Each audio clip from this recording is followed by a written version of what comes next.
In this video, we will be making 4 servings of a Japanese-style dry chicken curry with rice. First, let's prepare our ingredients, starting with the vegetables. First, we will need 1 peeled carrot.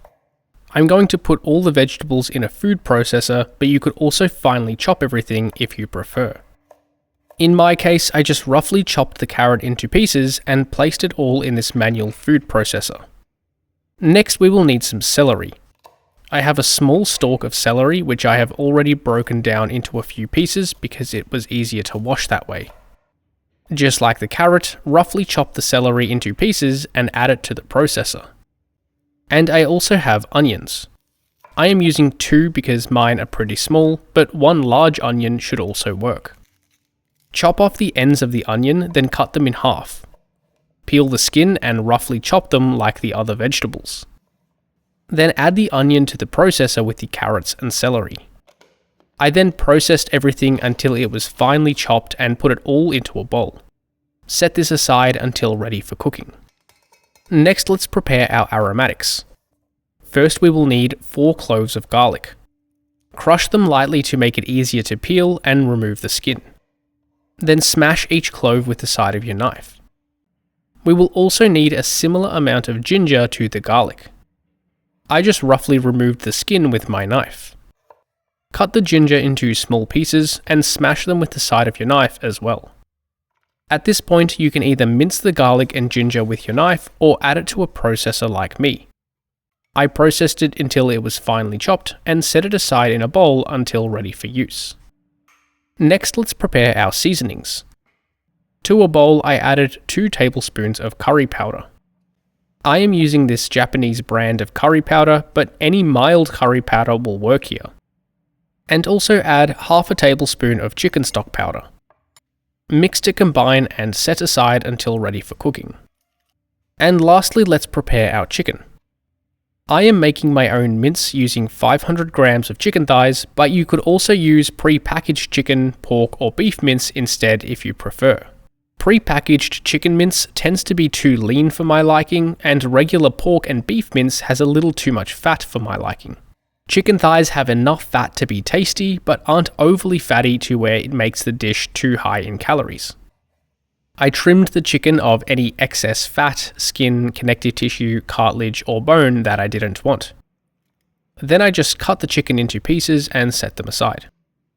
After washing my cutting board and knife, I added the chicken pieces to the food processor. Process this until it reaches the consistency you like, and add it to a bowl and set it aside until ready for cooking. And now we are ready for cooking. First, let's make the curry.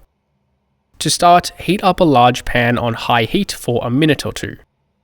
I have found that properly preheating your stainless steel pan helps chicken or meat stick less. Once heated, add 2 tablespoons of oil and swirl to coat the surface. Add the chicken or other minced meat to the pan and spread it around in a single layer. Then let it sit for 1 to 2 minutes or until it is well seared on the bottom. Once you have a decent amount of browning, add the vegetables. At this stage, I like to add a little bit of salt to help the vegetables sweat faster. But don't add too much as we will be adding more salty ingredients, and we can do a final seasoning at the end.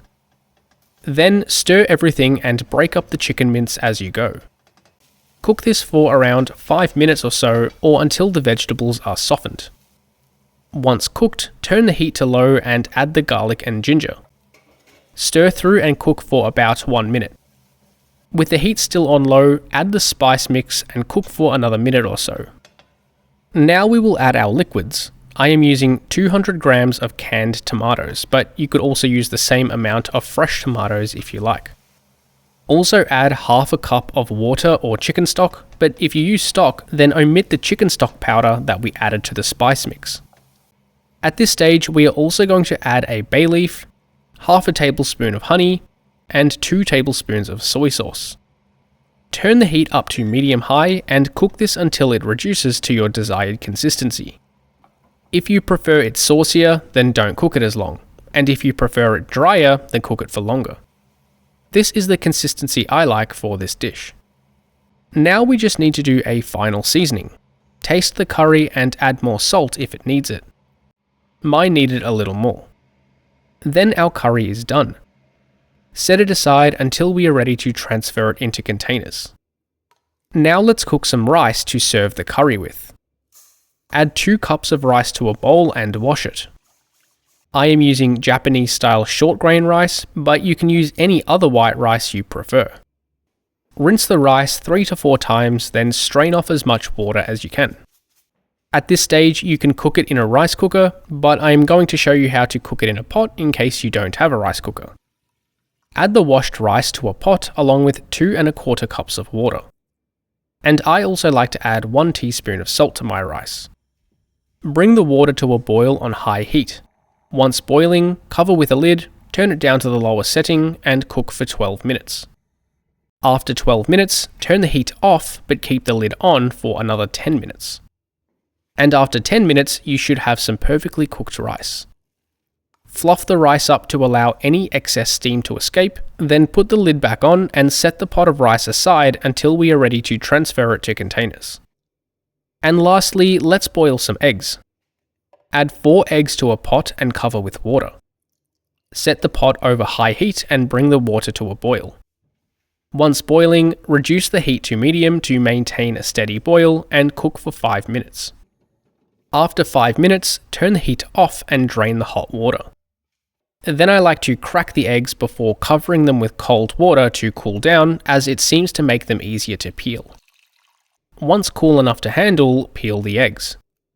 2 of mine peeled easily, while the other 2 didn't. I then cut the boiled eggs into 3 slices each, but my camera wasn't filming. And now we are ready to assemble our meals.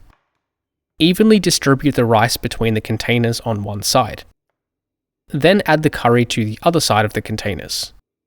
Put 1 full egg on top of each serving and sprinkle each egg with a little bit of salt to season. I also garnished mine with a little spring onion for presentation purposes. Let these cool down at room temperature before putting the lids on and storing them in the fridge for up to 1 week. To serve, just microwave to reheat and your meal is ready to eat. Each serving ended up being 679 calories with 40 grams of protein, 88 grams of carbohydrate, and 18 grams of fat.